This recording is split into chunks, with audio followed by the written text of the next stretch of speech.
Isang mapagpalang araw po sa Plastic Vlog Series at for today's video. Bali ang ginagawa pa lang namin ngayon ay naggigiling pala kami ng plastic.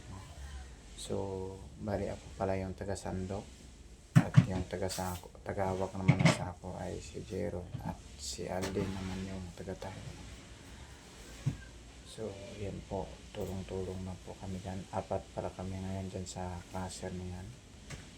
At yung kapatid ko naman din po ay taga-subo siya ng plastic na.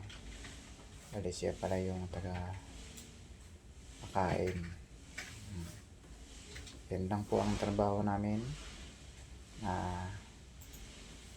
Bali hindi naman araw-araw po yun. Minsan naman din po dahil bilis naman din po matapos.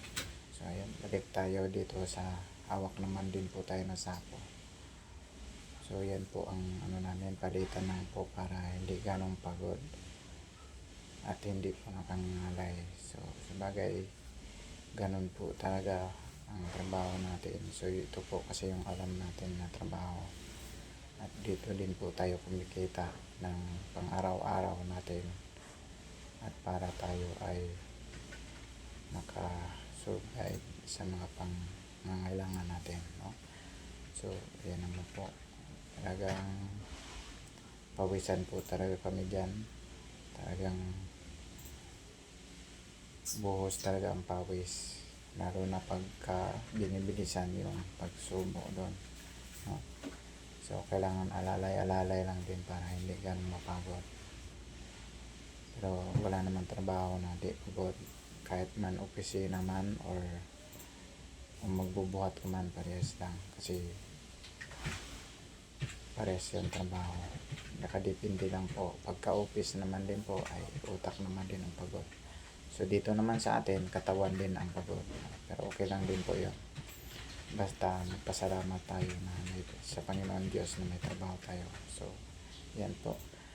Habang palapit na din pala kami matapos dyan.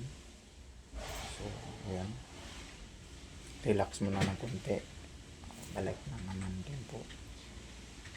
So, bali ang pala namin ay patapos na rin kami diyan sa time na yan. O sako uli. So, ganun lang po ang trabaho. Pabalik-balik lang po. So, ayan. So, malapit na lang para tayo ay nagkakamada naman din po. At giling na po yan. Maraming salamat sa inyong panonood. God bless you all at pagpalain po tayo ng Panginoon Diyos.